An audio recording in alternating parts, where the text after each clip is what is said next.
All right, this is Mr. Werik, so I'm going to go through these notes with you just real quick for today. So we're talking about the perpendicular bisector theorem. So we're going to put together a couple things that we've already been talking about. Perpendicular lines for one thing. We knew that from the thing we were working on, I believe 2 lessons ago, perpendicular lines have those opposite reciprocal slopes. Okay, so if we know that one of them has a slope of +3, the perpendicular one, we would flip that over to make it 1/3, and then we would change the sign in front, so it would be a -1/3.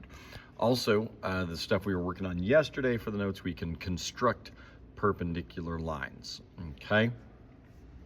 Then, so that's the perpendicular part. Then we have the bisector part.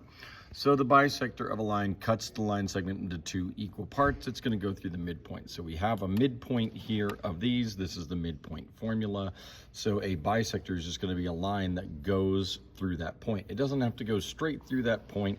At any angle, if it goes through that point, that's going to be a bisector. It's going to cut this into 2 equal parts.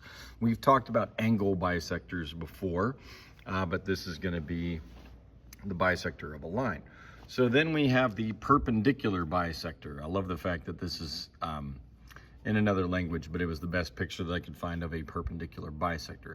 They're going to do both of these things. It's going to be, this line is perpendicular to this segment that we're cutting in half, and it's going to cut it into 2 equal parts. All right, so it goes right through the middle.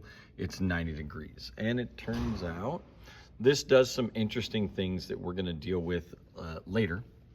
But we have this perpendicular bisector theorem. Any point that is on the perpendicular bisector, so no matter where we put it on this red line, it's going to be equidistant from both of these endpoints. So no matter how far we go up here, it's going to be the exact same distance to both point A and point B. So then the converse of that, any point that is equidistant from both endpoints of a segment is going to be on the perpendicular bisector. So if we decide we're going to come down here somewhere and find a point that's the exact same distance to B as it is to A, it's going to be on that line. It's going to be on that perpendicular bisector if we extend it. This is just the instructions again on how to construct a perpendicular line. Again, like we did this yesterday, it should be in your notes already, but just in case you forgot, it's back there on it. Okay, and it turns out when we did the constructing a perpendicular line, it's not just a perpendicular line, it's a perpendicular bisector if you do it like we were doing it yesterday. We find that spot that's more than halfway. These where they cross is exactly halfway between those endpoints, so it does make a perpendicular bisector. Okay, your assignment for today is going to be on paper. It's the 2.5 A and B. It's going to look like this. This front side is actually going to have you go ahead and do something that we have done before. Hint, hint, hint. Make sure you're answering the questions as you do it, but it should be pretty obvious there.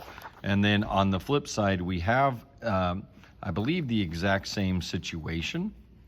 But for this one, we have a grid. So you're going to answer this one mathematically. So make sure that you understand what you're doing there and get that put together. And we'll go over this tomorrow when I come back to class.